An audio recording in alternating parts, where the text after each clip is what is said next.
Mira, o sea, yo sé que hay otra gente que lo escucha, pero nunca sabes pocos. porque no sabes cuántos son, porque es radio. Claro. No, pero pocos se manifiestan. No, pero después, cuando yo lo pongo en Facebook o lo podés, Ya cuentan las visitas. retuitear, digamos, o lo podés, pero en general las mamás nuestras lo escuchan. Lo más importante. Sí, depende de qué tan grande sea tu familia, la cantidad de radio que escuchas. No es el que diste. Por latinos, diseño por latinos. Claro. No es el tema más popular del mundo.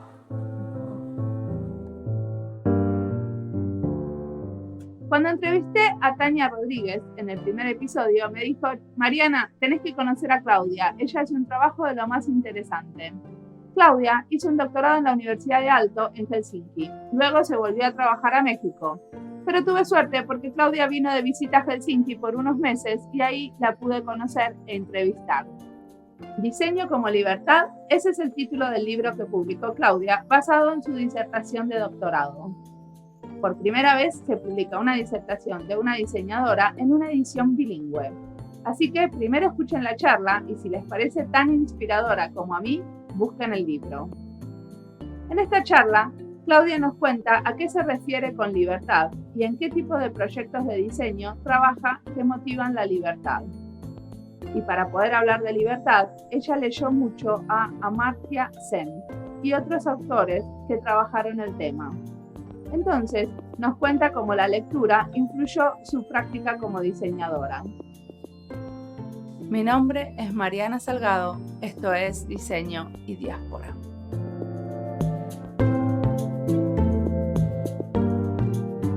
Y vamos al tema que nos convoca, vamos a hablar de esto de diseño como libertad. ¿Nos contás un poquito cómo llegaste a pensar, a unir estos dos conceptos, diseño y libertad?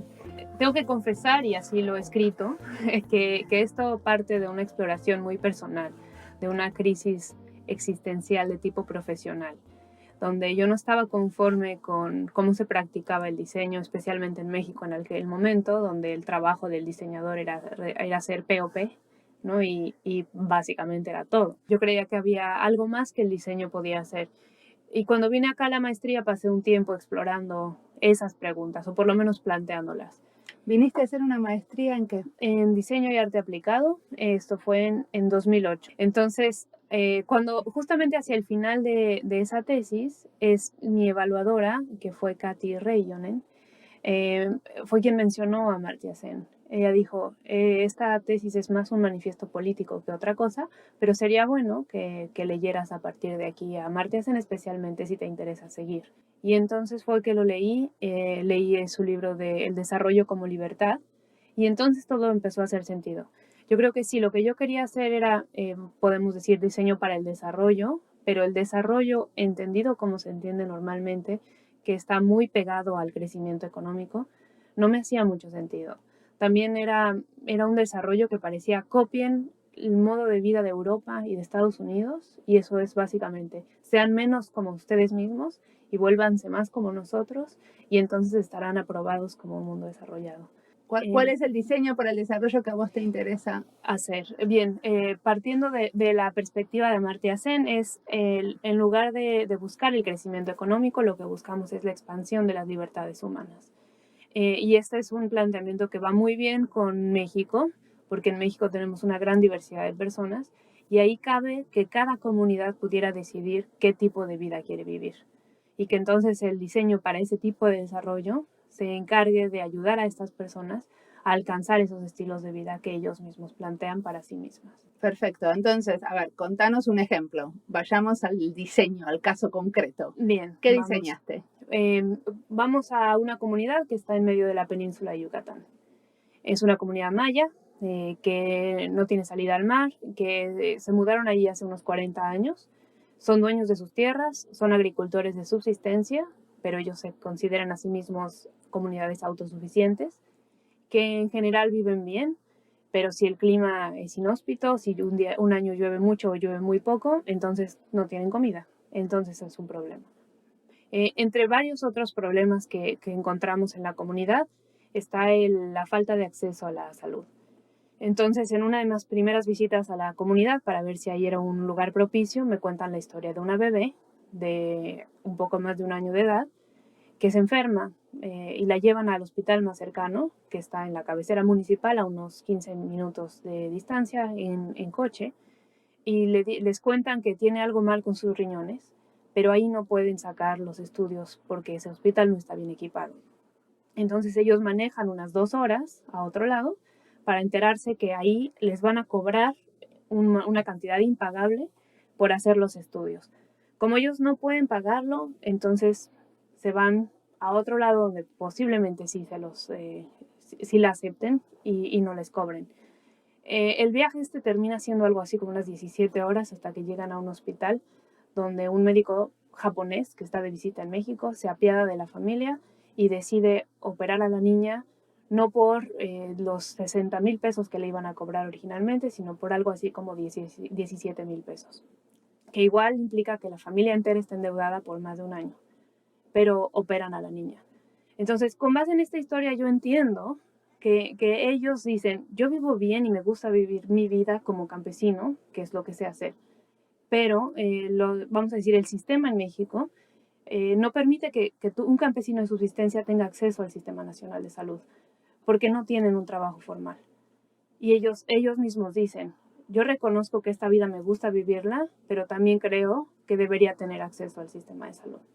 Entonces, ¿qué fue lo que hicimos? Bueno, no podíamos un grupo de 5 personas cambiar el sistema en México. Ustedes eran todos diseñadores. No, en nuestro equipo había diseñadores que eran los facilitadores del proceso, pero en el equipo había estudiantes de ingeniería, de negocios, de humanidades, biología. Sí. Esto era un grupo de estudiantes ¿de qué universidades? De Aalto University en Finlandia y de la Universidad Nacional Autónoma de México y del Tecnológico de Monterrey, de la Ciudad de México también. Ok, era un proyecto conjunto. Exacto. Entonces, estos estudiantes trabajan haciendo investigación antes de ir, después vamos a la comunidad y ahí es cuando empezamos a generar estas posibilidades. Una vez ahí en la comunidad también salen más dudas y entonces cuando nos vamos podemos intentar contactar más expertos para resolverlas. Y este proyecto que a lo mejor se planteó originalmente en 2013 se sigue desarrollando hasta hoy en día, ¿no? Entonces, en 2013 sale esta primera idea donde decimos, si un artesano de la comunidad vende cajas de madera y las vende en 50 pesos, generamos un sistema de etiquetas, que cada etiqueta valía entre 5 y a lo mejor 10, 20 y hasta 50 pesos. Entonces un comprador podía decidir si lo compraba en 50 pesos o pagaba 55, 60 o 100, en el entendido que el extra que él pagaba iba a un fondo para emergencias médicas. Entonces, en una primera etapa, este proyecto diseñado lo que permitía era que los artesanos tuvieran suficiente dinero para enfrentar una emergencia médica independientemente de no estar afiliados al Sistema Nacional de Salud. Perfecto. Porque justamente el Sistema Nacional de Salud les daba acceso solamente a hospitales que muchas veces están muy lejos de donde están residiendo. Eso, el sistema popular universal está saturado y es algo que en práctica a esta comunidad en particular no le ha funcionado bien. A lo mejor hay otros casos donde el seguro popular funciona, pero en esta comunidad en particular, sobre todo por su ubicación geográfica, ha sido muy problemática. Entonces, los otros sistemas públicos, que serían el IMSS o el ISSSTE, están ligados a tener un empleo formal. Entonces, quien no recibe un salario no tiene acceso a esos otros sistemas de salud pública. ¿En qué estado quedó? Bien, pues ha sido un proceso súper largo. Entonces, en 2012 sabíamos que esa era un área de oportunidad. En 2013 se genera esta propuesta de las etiquetas.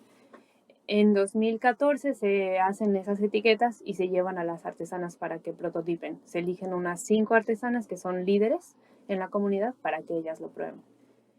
Lo dejamos correr unos meses y volvemos a la comunidad para ver cómo les fue, cada una con una historia un poco diferente. Lo que sí fue muy consistente es que todas habían ahorrado algo de dinero y todas lo habían donado a alguien que había tenido un problema de salud. Entonces, para el momento que nosotros regresamos, ya ninguna tenía ahorro, porque el dinero se había ido. Ahí empezamos a observar, ese dinero se va más rápido de lo que ellas lo generan. Sí. Después, más adelante, lo que hemos observado, especialmente este año, es que lamentablemente quien nos hospeda cuando vamos a la comunidad tuvo ahora ella misma un problema de salud grave. un tumor en un ovario. La historia personal de ella es que yendo al hospital público, que sería el sistema por el cual entra el Seguro Popular, que sí cubre todos estos padecimientos, tendría ella que ir primero a su hospital cercano para que ellos le abran una cita en el siguiente hospital y entonces ellos sean quienes digan la operación ocurre en un tercer hospital, al tercer nivel de hospital, un tiempo después. Todo esto funciona si no es una emergencia, ¿no? Exactamente, pero aquí le están diciendo, por un lado el médico le dice esto es una emergencia y por el otro lado el sistema le dice la siguiente cita para todavía no la operación ocurriría en 2 meses. Entonces, obviamente que la familia se inclina por ir y buscar opciones en el sistema privado. Sí. Y el sistema privado los va a atender, pero les va a cobrar. ¿Y cuánto les cobra? Les cobra más que un año de ingresos. Entonces, ¿cuál es la solución? ¿A qué llegamos? Sí.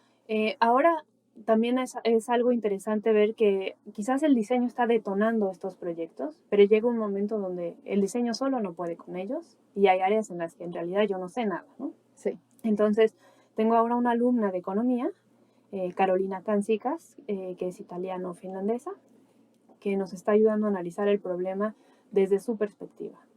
E incluso ya no estamos hablando solamente de artesanía para el bienestar, como le llamamos originalmente, sino ya más bien estamos hablando de un programa de seguridad económica. Entonces, estamos buscando la posibilidad de que patrocinadores públicos y o privados nos ayuden a generar un fondo para emergencias médicas, pero que no sean los quizás 5,000 pesos que pueden juntar ellos en pocos meses, sino poder tener una bolsa de algo así como unos 200,000 pesos que se puedan dedicar a emergencias de salud en la comunidad. Tiene que ser una especie de fondo que no sea un seguro normal, sí. Porque un seguro normal, si no pagas su afiliación, lo pierdes. Acá lo que queremos es que esa bolsa pueda crecer. Ahora, ¿cómo hace un diseñador para sustentar este tipo de proyectos? Porque yo escuché por ahí que vos abriste una organización civil. Exacto. Sí, eso ha sido una lucha constante. Contanos la historia. Ocurrió que al principio del proyecto Aalto University tenía abiertas pues convocatorias para bajar recursos por parte de sus alumnos para iniciar propuestas interdisciplinarias y que fueran cursos nuevos, que involucraran a las distintas escuelas de la universidad. Entonces, los primeros 2 años vamos a decir que pudimos bajar algo de fondos desde dentro de la universidad. En cuanto el proyecto empieza a crecer y se va haciendo más interesante quizás para otros actores, en México me empiezan a preguntar, bueno, me parecería bien fondear o dar algo, pero ¿a quién se lo doy? Es ilegal bajar fondos a título personal, necesitas una figura moral que lo permita, porque una empresa tampoco puede hacerlo. En México es muy clara la ley que solamente una organización civil puede bajar recursos públicos o privados. Y entonces armaron la asociación civil. La había armado ya una amiga mía, sí. Que había perdido a sus socias en el camino y entonces nos asociamos, ella y yo, a principios del año pasado. ¿Y cómo juntaron fondos para este tipo de proyectos? Bien, en realidad para este proyecto en particular no hemos todavía logrado reunir fondos a través de la asociación porque en México tienes que tener una antigüedad de al menos 2 años como asociación para poder pedir los recursos. Pero para otros proyectos de este tipo sí juntaron Para otro proyecto fondos. Empezamos ya a bajar. Claro, ahora, para este proyecto bajamos en México a través de una campaña de crowdfunding, antes de tener la asociación civil. Ya con la asociación civil estamos en proceso de bajar nuestro primer fondeo a través de Citibank en México, Citibank Banamex, sí. Que tiene un fondo, es el Fomento Ecológico y Fomento Social. Y entonces ha sido un proceso de unos 4 o 5 meses de evaluación de la asociación y del proyecto. Y estamos entonces a punto de lograr ese primer Y con paso. el crowdfunding, ¿qué es lo que financiaron? La construcción de una primera fase, vamos a decir, de un espacio que le llamamos el Eco Hostal, donde la comunidad nos da permiso de usar una plataforma de unos 900 metros cuadrados, pero lo que se ha construido son 60 metros cuadrados. Es decir, esos 60 metros cuadrados se construyeron con esa campaña de crowdfunding, que sumó unos 200,000 pesos. ¿Pero para hacer qué? Es una casita. De hecho, la comunidad le apoda La Casita, que es una construcción que recupera la construcción tradicional maya, que está muriendo es una paradoja, pero por los programas de gobierno que lleva vivienda a las comunidades más marginadas. Entonces, en este caso, es una supuesta nueva tecnología que se contrapone con la sabiduría maya ancestral. Entonces, si tú vas al Museo de Antropología en la Ciudad de México, ves la casa maya estudiada como un modelo que funciona muy bien en esas condiciones climáticas, pero en cambio el programa de gobierno que da atención a los más pobres en el país implica que les lleven el material y construyan esas casas nuevas que no están del todo adecuadas para esta región. Pero esta casita que construyeron ustedes es una casita con fines culturales, es la casa de los vecinos. ¿Qué pasa ahí adentro? Es una casa de uso múltiple que tiene como función original pensada, que todavía no la cumple, dar servicio a la industria turística que la comunidad quiere fortalecer. Entonces, en el futuro, lejano quizás, cuando un turista llega a la comunidad, llega ahí como si fuera la recepción al hostal.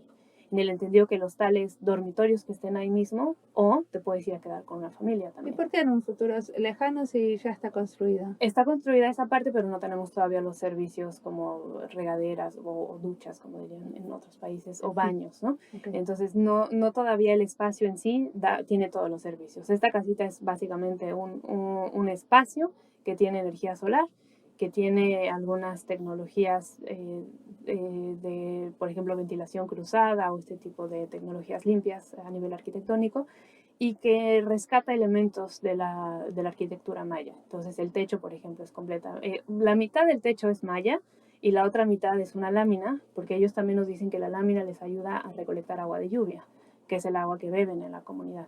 Entonces, vamos a decir que el techo que da hacia el patio central, donde vamos a recolectar el agua en un aljibe, es de metal, y la parte que da hacia la parte mejor ventilada está construida en la técnica maya. Entonces sí es un espacio muy fresco todo el tiempo que permite que la gente se reúna ahí. O sea, ya empiezan ellos a tener reuniones cuando va alguien a darles un taller, por ejemplo. Las mujeres pueden ir y reunirse en ese espacio y tienen una pared para que tengan proyecciones. Cada vez que vamos también tenemos algunas fiestas ahí con los niños, ¿no? Les decimos a los niños que ellos son los encargados de traer las bebidas, que son cocos, ¿no? que recolectan en la selva. Entonces sí empieza a ser un lugar más social, pero todavía no es lo que nosotros nos imaginamos que puede llegar a ser. ¿Y cómo fue el proceso de diseñar esa casita? Esta casita, primero un proceso de negociación con la comunidad. Hubo, por ejemplo, un periodo donde los chicos fueron con todos los distintos elementos que pueden estar en una vivienda, pero además el tipo de servicios que requeriría un turista, los que ya existen, los que a lo mejor están faltantes. Se empezaron a hacer este tipo de diálogos a través de imágenes, por ejemplo. Entonces, nuestros alumnos de arquitectura y diseño dibujaban la planta posible de una casa y les ponían todos los elementos a los artesanos y les decían qué ven que va adentro, qué ven que va afuera. O sea, es un proceso de codiseño. Exacto. Eso es en una etapa muy temprana. Donde se diseña conjuntamente con la gente, exacto. con la comunidad. La idea es que ellos, pues son ellos quienes finalmente van a habitar estos espacios, entonces que ellos decidan cómo van a ser. Ahora, después de ahí, también fuimos a la parte de consultar expertos, que ninguno, había un arquitecto de Alto, de la universidad, que estaba estudiando la maestría, pero era de Nueva Zelanda. Entonces él regresa a Nueva Zelanda y nos quedamos sin un arquitecto en el equipo por un momento, y era cuando ya empezábamos la construcción. Entonces en la Ciudad de México estuvimos contactando a varios arquitectos, por ejemplo, Juan Carlos Alvear, que en ese momento era profesor en el Tecnológico de Monterrey. Estaba Valérie Aubinet, que también es francesa y da clases en la Universidad Iberoamericana.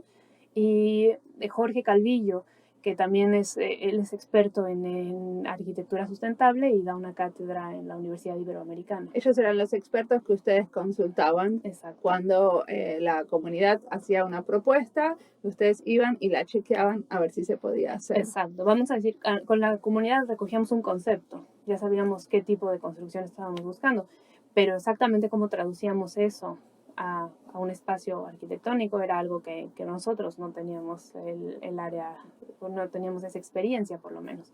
Entonces los arquitectos nos ayudaban y nos decían, por ejemplo, el arquitecto Jorge Calvillo nos decía, bueno, es que si hacen una construcción mucho más grande, necesitan entonces sí calcular las dimensiones y la estructura.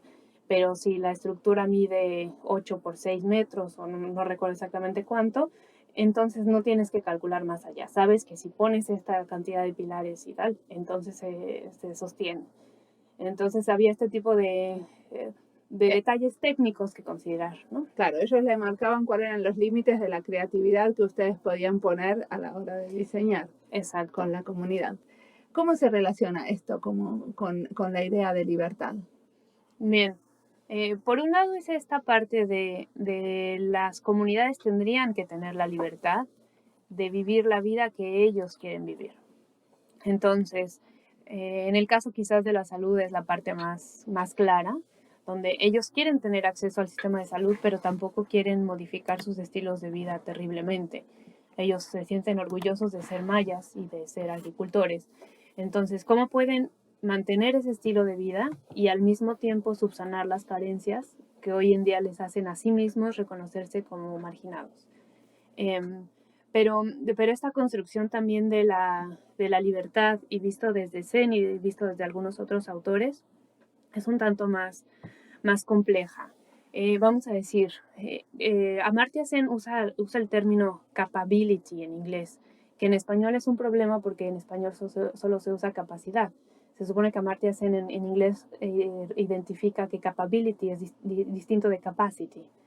Y la razón por la cual es distinto es porque tener la oportunidad efectiva de hacer las cosas es lo que él reconoce como una capacidad. Es decir, yo te puedo decir que todo el mundo tiene la oportunidad de hacer tal cosa porque eso está estipulado en una ley. En el caso de México, quizás decimos que todo el mundo tiene la libertad o la libertad a la educación gratuita. Pero efectivamente, ¿quiénes tienen realmente la posibilidad de ir a la escuela?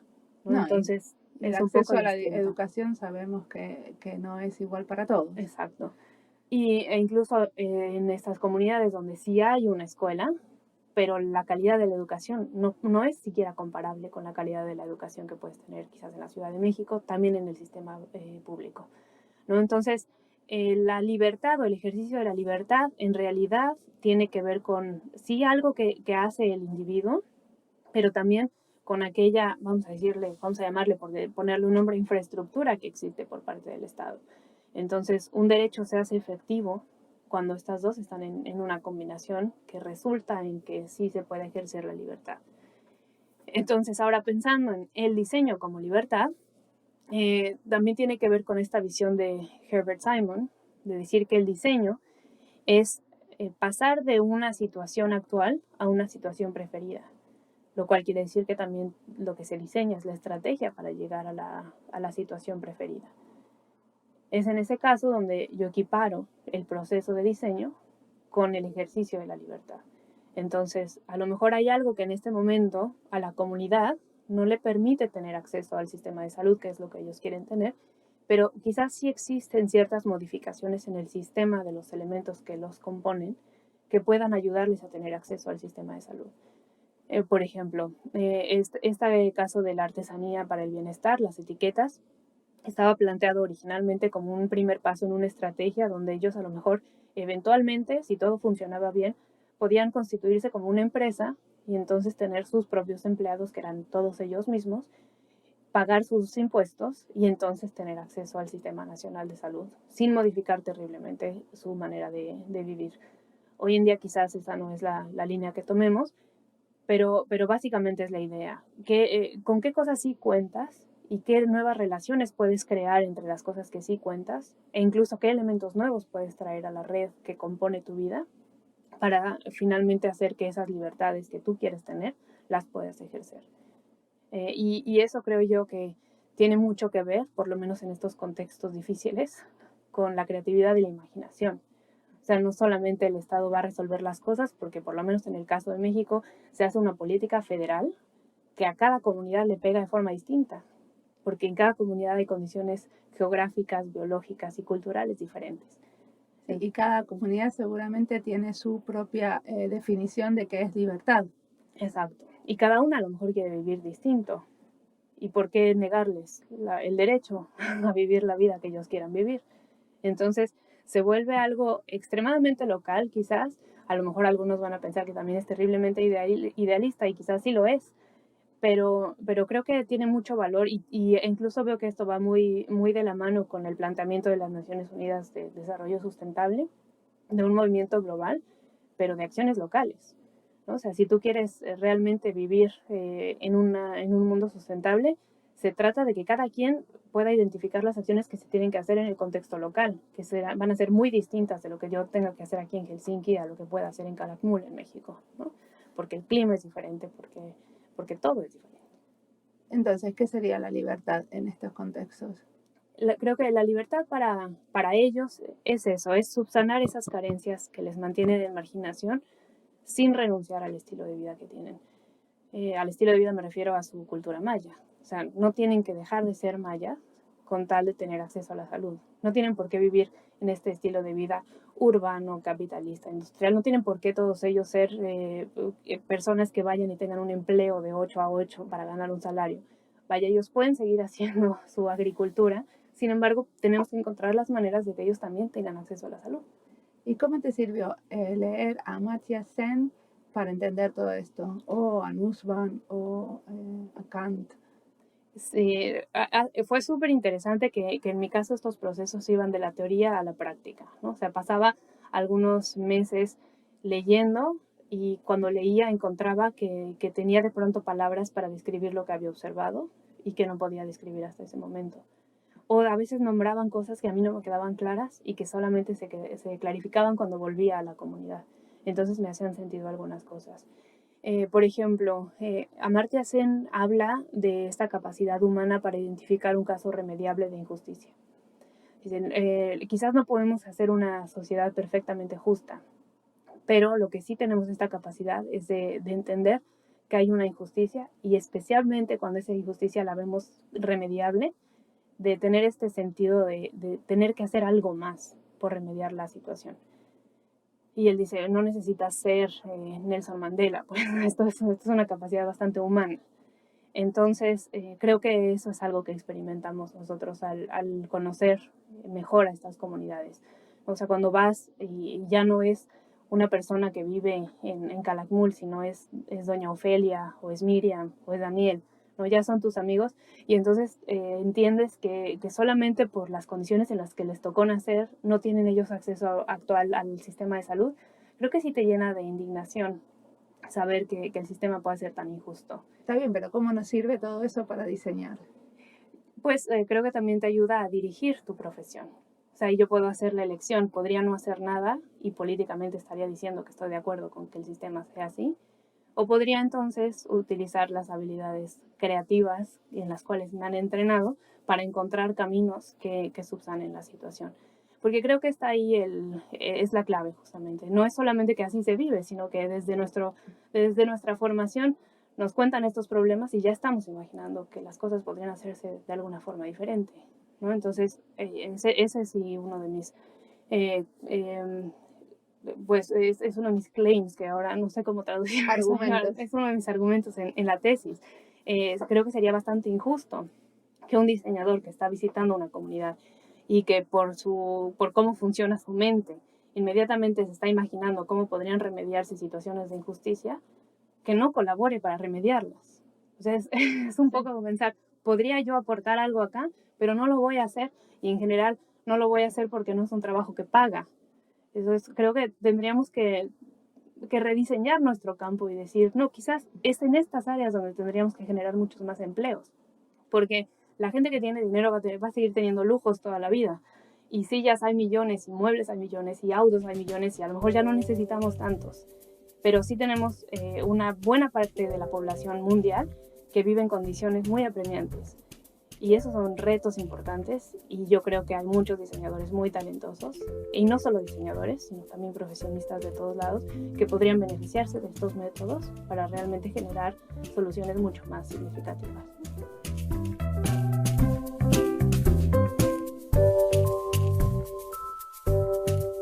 Entrevisto a diseñadores que tienen una práctica de diseño no convencional y poco comercial, como es el caso de Claudia. Y está claro que lo hago porque me gustaría que más diseñadores se interesen por estos temas. Enfocar más el diseño en problemáticas sociales es parte de mi agenda, que no es nada secreta. Quisiera que aprendamos más de otros y sobre todo conocernos más entre nosotros. Quizás el sueño sería armar una comunidad en donde diseñadores con una agenda social nos conozcamos más y nos conectemos más, sobre todo nos apoyemos más unos a otros. Entiendo que muchos no pueden vivir de este tipo de proyectos y su práctica laboral es muy comercial, pero escuchando a otros se puede uno dar envión y empujarse a imaginar otras maneras de hacer diseño.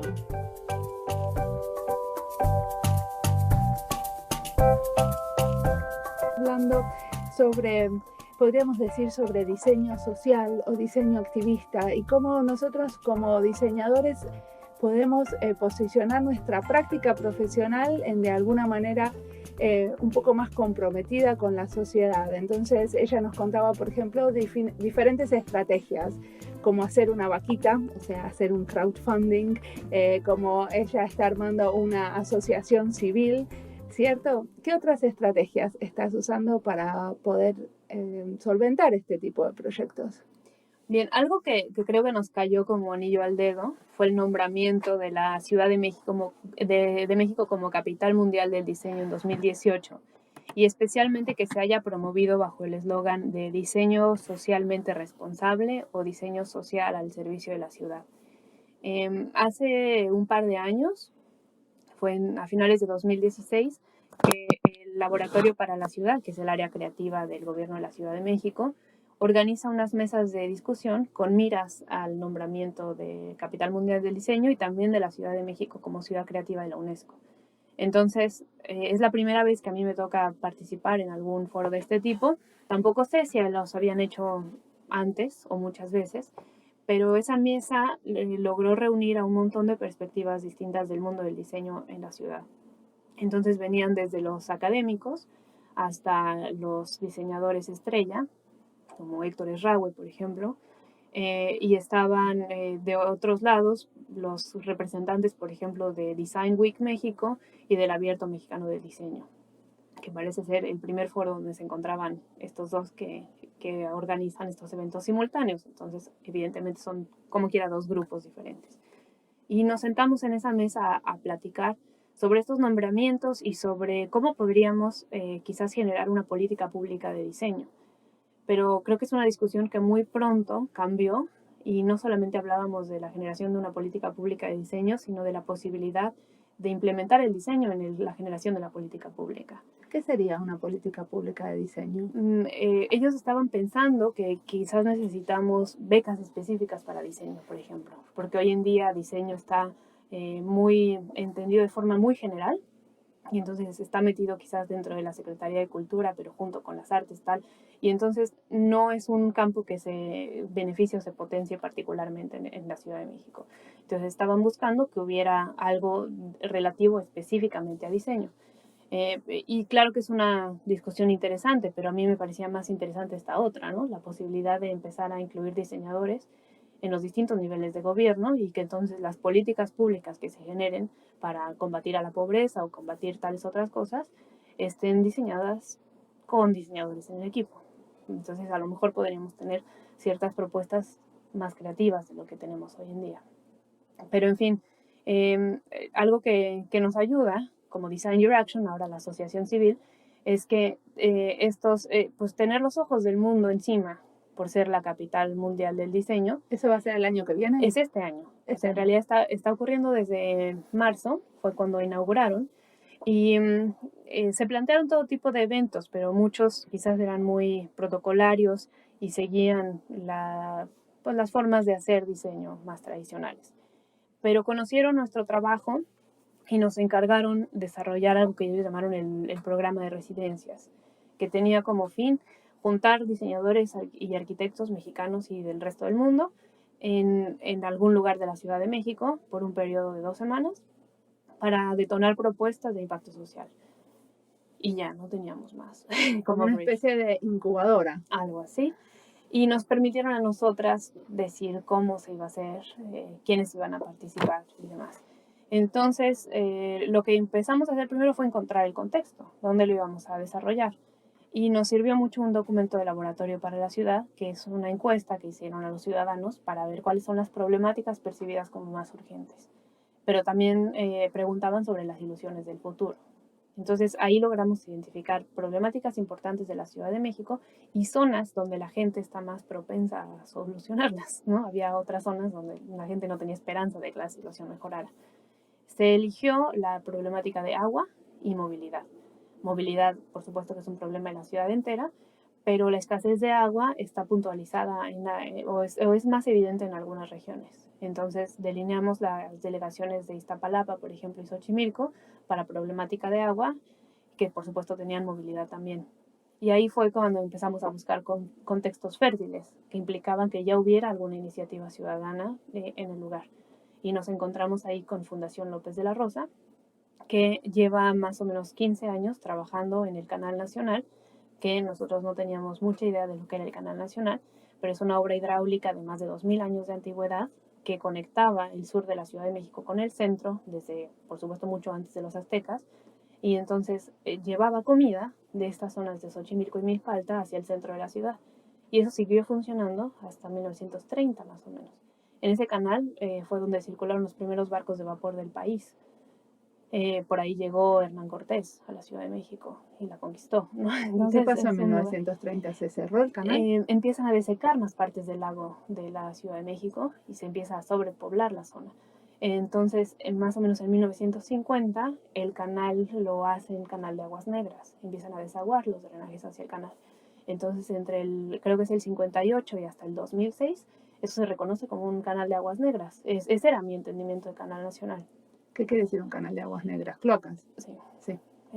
Y entonces lo que ocurrió fue que en 2006 estaban planteando las autoridades de la Ciudad de México construir un camino sobre el canal, como han hecho con todos los ríos en la ciudad en realidad. Y los vecinos se opusieron. Entonces lograron que algo así como 20 organizaciones sociales que se encuentran a lo largo del canal, que son 10 kilómetros todavía, les dijeran que no, que ellos no querían que hubiera ahí una carretera. Y lo que ocurrió fue lo contrario. Entonces el gobierno de la ciudad entubó esas aguas negras y las llevó mucho más profundas y permitieron la regeneración del canal. Entonces, hoy en día el canal existe, no es completamente continuo, vamos a decir, está segmentado como en 7 partes, pero además las partes están manejadas por los vecinos de forma distinta, que tampoco sería su trabajo, pero hay zonas que están muy lleno de lirio y hay unas zonas que están súper limpia el agua, que parece un espejo. Y ese es justamente uno de los segmentos, es el de la Fundación López de la Rosa, donde los vecinos que ahí crecieron, ahí nacieron y se acuerdan de cuando el agua estaba limpia antes de que lo hicieran aguas negras y lo quieren preservar, hacen sesiones de 8 horas diarias 3 veces a la semana y están ahí sacando basura y sacando todas las plantas que no deberían estar ahí porque son invasoras. ¿Y qué hicieron los diseñadores para apoyar a esta asociación? Pues en ese contexto llevamos a estos 20 diseñadores de México, Brasil, Guatemala y Colombia. Y entonces durante 2 semanas trabajaron con gente local que también ellos tenían entonces expertos en biología, arqueología, leyes, o sea, había un buen grupo de expertos. Se exploró el sitio, se exploró también qué esperaban para el futuro, cuáles eran las problemáticas y entonces hoy en día tenemos un sistema de proyectos, así le estamos llamando, que tiene 4 ejes principales, que tiene que ver con la regeneración del espacio, con la regeneración de la comunidad también, o sea, lograr que esta comunidad se integre mejor. Tiene que ver con la creación de centros donde se compartan conocimientos y cultura, y tiene que ver con ver al canal como un refugio de la Ciudad de México, como un refugio para especies, porque ahí ahora habitan por lo menos 50 especies de aves, hay reptiles, hay peces. Y este proyecto, por ejemplo, busca que en esa zona vuelva a haber el ajolote, que es una especie nativa de la Ciudad de México y que vivía en esos canales y hoy en día está casi extinto. ¿Qué es un ajolote? Un ajolote es como una salamandra, pero es interesantísimo porque es una especie que regenera todas sus partes. ¿Un reptil es? Es un anfibio, me parece. Okay. Son muy lindos, en realidad parece que están sonriendo, tienen como unas antenitas, vamos a decir, Sí. y últimamente además es una especie súper popular en la Ciudad de México. Entonces, donde sea que alguien ponga que queremos salvar al ajolote, creo que tiene mucha simpatía por parte de la ciudad entera, que sí es algo que la gente busca. Entonces, ¿qué pasa después del año en donde la Ciudad de México es la capital del diseño? Se supone que buscamos que esto genere un legado. Entonces, por un lado estamos detonando estos proyectos, que ya tenemos las ideas de lo que puede pasar, tenemos también la visión a corto, mediano y largo plazo. Es ahí donde estamos bajando fondos para por lo menos arrancar las fases piloto de estos 4 ejes de proyecto. Y lo que estamos buscando es que con el tiempo se puedan ir sumando más actores que nos permitan la implementación de los proyectos hasta su etapa más lejana y que es más idealista, ¿no? O sea, donde tenemos, por ejemplo, hay por ahí una planta de tratamiento de agua abandonada, que en nuestra visión se convierte en un mirador para el canal y se convierte en un centro cultural y en un centro comunitario y en un parque. Entonces el proyecto es muy lindo y está planteado, se presentó en una exhibición ahora que se llamó Utopías, al lado de arquitectos muy, muy renombrados en realidad, y la idea sería llegar a construirlo, pero esos son proyectos que realmente cuestan muchísimo más de lo que nosotros podemos fondear en este momento, y entonces la idea sería tener, por supuesto, actores del sector público y privado que nos ayuden a implementarlos. Buenísimo. Bueno, muchísimas gracias por contarnos todo esto. Muchos diseñadores en su tiempo libre hacen diseño social y contribuyen con diseño en proyectos en los que creen. Otros hacen estudios de maestría y doctorado y con eso logran direccionar más su práctica hacia proyectos donde pueden poner el corazón también.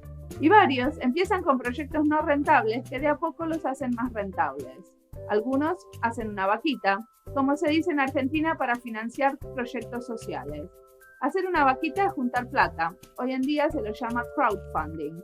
Y nos beneficiamos mucho de plataformas digitales para juntar plata y poder armar esos proyectos. Creo que los diseñadores tenemos un montón que aprender de otras disciplinas a la hora de entender cómo se pueden financiar este tipo de proyectos. ¿Qué fundaciones, qué premios, qué foros hay en donde se hable más abiertamente de estos temas? ¿Qué becas o pasantías abren puertas para hacer diseño social? Si sabes de eso, conéctate conmigo, me encantaría hacerte una entrevista. No hay diseñadores de servicio o interacción que pidan becas para hacer exploraciones menos comerciales. Está claro que eso pasa porque son áreas de diseño más nuevas y en donde es más fácil encontrar salidas laborales rentables. Pero a la vez es una pena porque cualquier área de diseño nuevo, para madurar y desarrollarse, tiene que tener 2 patas, una comercial y otra más explorativa, que permite hacer diseño provocador e innovador. La música es Fest de A Alto y el que hace este precioso trabajo de edición es Andy Fechtel-Holtz. Y está publicado con licencias